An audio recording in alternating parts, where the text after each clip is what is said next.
আসসালামু আলাইকুম দর্শক বিন্দু, আপনারা দেখতে পাচ্ছেন আমাদের মাঠে এখন ধানের চারা দেওয়ার সময়। এই যে আমাদের কৃষক ভাইয়েরা মাঠের থেকে পাট কেটে বাড়িতে আসতেছে, এখন বাড়ি যাচ্ছে খাইতে। মাঠে পানি নাই।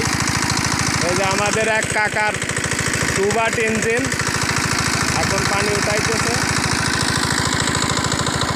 এই যে ভিতরে পানি দেওয়া হচ্ছে, এইখানে এখন চারা দেওয়া হবে, ধানের চারা।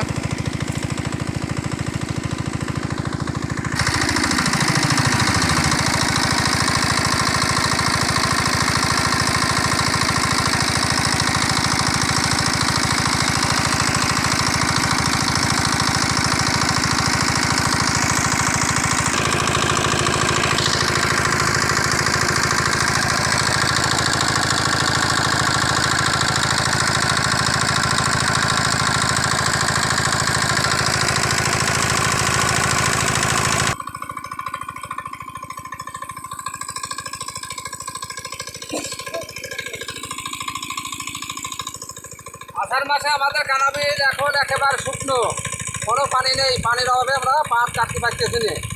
হ্যাঁ, প্রধানমন্ত্রীর কাছে আবেদন আমাদের এই কানাবিলের জন্য, সে জন্য একটু দৃষ্টি আকর্ষণ দিয়ে থাকায়। বৃষ্টি হয়। হ্যাঁ, বৃষ্টি নেই, বাদল নেই, ধানের তোরাতে কী করবো? ধান তো লাগানো যাচ্ছে না। সরকারের কাছে এখন আবেদন করতেছি, সরকারি এখন আমার করে সব কিছু বুঝে দিতে নি। ধানের তারা দেবো কি না দেবো, হ্যাঁ, তাছাড়া এখন কিছু করার নেই। এনে কয় কেজি চারা তুমি? এনে তারা তো দেবো 18 কেজি। কি ধানের চারা? দেবো আছে 33 আর 17 দিনা 17 আর নাল 14।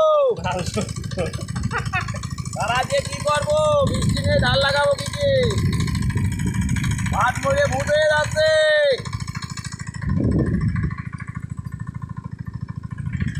আমাদের মাঠে এবার সুন্দর পাট হয়েছে, কিন্তু পানির অভাবে পাটকে কাটতে পারছে না। খুব ভালো পাটই হয়েছে এবার আমাদের মাঠে।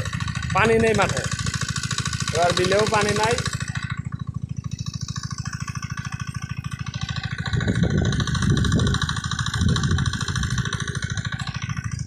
সবাই আমার ফেসবুক পেজটা ফলো দিয়েন, আর লাইক কমেন্ট শেয়ার সবাই করবেন। ধন্যবাদ সবাইকে।